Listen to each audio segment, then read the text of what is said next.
Hoje foi um dia de grandes reviravoltas na política brasileira. O ex-presidente Lula tomou posse como ministro da Casa Civil numa nomeação polêmica da presidente Dilma Rousseff, mas nem demorou muito tempo. E uma liminar derrubou a posse. Teve também a votação que estabeleceu a comissão que vai analisar o pedido de impeachment da presidente. Isso tudo após a divulgação de áudios que o governo garante serem ilegais. Por isso, vamos conversar agora no estúdio Gleison Amazonsat com o Diego Dávila, ele que é conselheiro federal da OAB Amazonas. Boa noite, seja bem-vindo ao Jornal da Amazônia. Boa noite.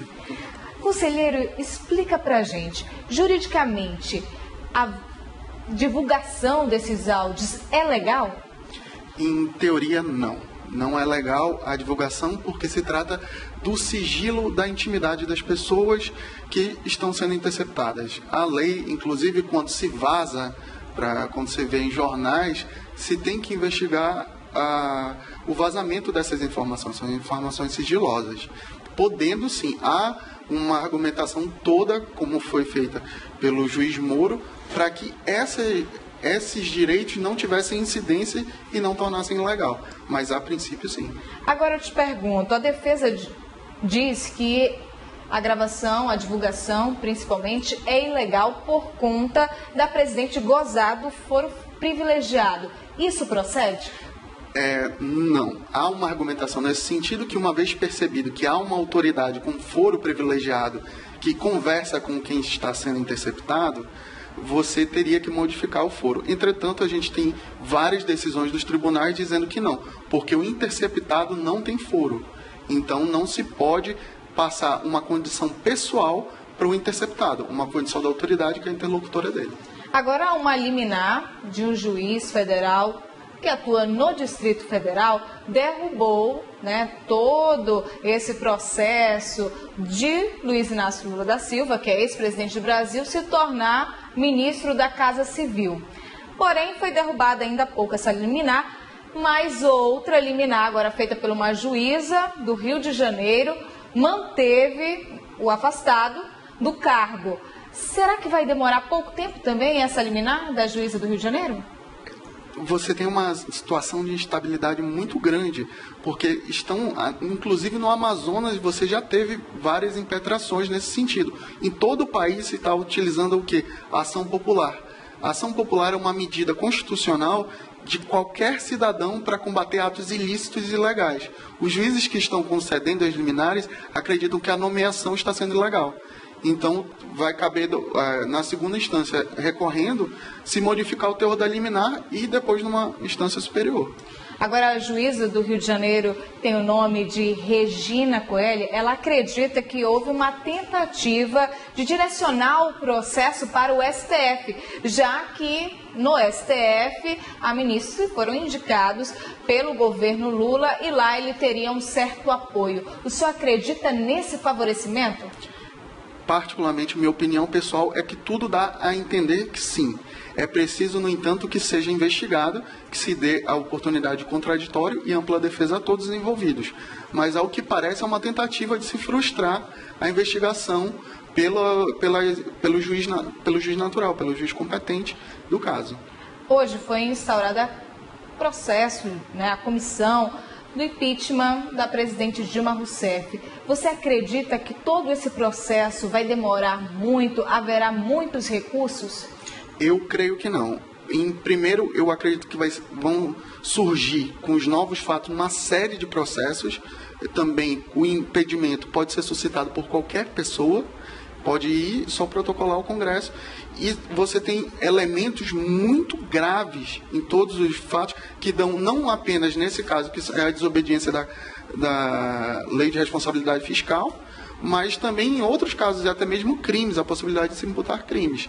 E como há uma pressão popular muito grande, dificilmente será demorado, será uma decisão demorada. Ainda mais que, apesar do STF ter modificado o entendimento sobre o procedimento de impedimento, o qual, devido às vezes, eu discordo, eu sigo a minoria do STF, que entendeu que não era possível fazer tais modificações, mas agora se está estabelecido um rito, e ele vai ser seguido de maneira célere. Agora, como funciona o rito do impeachment? Muitas pessoas têm dúvidas, houve mudança ou não? O STF aceitou? Então, não se teria uma definição muito clara do rito do impeachment, tanto que se teve agora modificações e várias discussões sobre isso. Acontece basicamente assim: a Casa do Povo, a Câmara, ela aceita, recebe a denúncia e depois ela passa a ser julgada ou pelo Senado, presidido pelo presidente do STF, caso seja um crime de responsabilidade, ou pelo STF, caso seja um crime comum. Uma das modificações foi no sentido do entendimento de que não há mais suspensão automática, que o Senado ou o STF poderiam entender pela não suspensão do presidente. O que, data vênia, eu discordo, não encontro lastro na Constituição para isso, mas houve essa modificação. Depois disso, uma vez feito nas duas casas, ele tem o direito à ampla defesa, por pessoal ou por seus advogados, e sendo declarado o impedimento, ele perde o cargo, ele é imediatamente retirado. Agora, conselheiro, uma das perguntas, das discussões que ocorrem nas rodas de conversa por toda a região amazônica e por todo o Brasil é quem poderia assumir caso haja o impeachment ou a presidente renuncia ao cargo. Você tem várias situações no que isso é possível. No impedimento ou na renúncia vai assumir o vice, o vice-presidente Michel Temer. Agora a OAB, como é que ela se posiciona perante todo esse processo jurídico e todas as discussões se é legal ou não é legal? Na data de ontem, a OAB tomou um posicionamento favorável ao impedimento, pelo entendimento que há elementos para o impedimento, tanto no que já é em curso, quanto por outras situações, da delação do senador Delcídio do Amaral, quanto as notícias que se teve durante o dia. A gente está sendo bombardeado todo dia com muita notícia de muita ilegalidade, de muitos atos que são flagrantes ofensas à Constituição, flagrantes ofensas ao Estado de Direito. Se tem uma defesa muito rasa que se diz, não se pode retirar o poder de quem foi eleito democraticamente. Isso nunca foi verdade. A Constituição nunca diz, todos nós somos iguais, todos nós temos que cumprir as leis. Qualquer chefe de Estado que desobedeça essas leis, ele perde a legitimidade e pode ser retirado. Foi o que a Ordem dos Advogados do Amazonas entendeu, que existem circunstâncias que permitem a instauração desses procedimentos. E se garantindo o devido processo legal, com todos os recursos, as partes envolvidas, que se proceda com essa investigação. Agora, uma última pergunta, conselheiro. Há intenção de, alguma forma, por parte da defesa, de prejudicar o juiz Sérgio Moro, dele ser penalizado pela divulgação dos áudios? Há uma tentativa nesse sentido que eu não quero entrar, até por ser um colega advogado, eu não quero entrar no mérito da procedência ou não dela. Entretanto, isso é uma questão menor ante o impedimento. Ainda que se tenha qualquer ilegalidade, ainda que se tenha qualquer equívoco dele na divulgação dessas provas, não sendo equívocos na obtenção dessas provas, são coisas totalmente distintas. Uma não afetará a outra. Uma não implicará que ele, se cometer algum erro, também seja punido. Não... Quais seriam as sanções? Desde sanções criminais até sanções disciplinares, advertências, suspensões.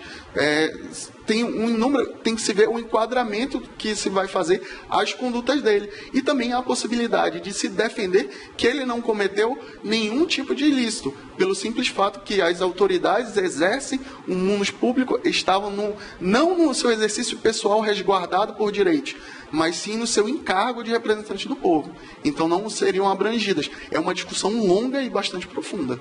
Olha, muito obrigada, Diego Dávila, ele que é conselheiro federal da OAB Amazonas, por esclarecer diversas dúvidas de toda essa situação que os brasileiros estão enfrentando, esse cenário político que é conflituoso e que gera muitas e muitas dúvidas sobre o futuro do Brasil, o nosso futuro, o futuro dos nossos filhos. Eu que agradeço. Boa noite. Boa noite.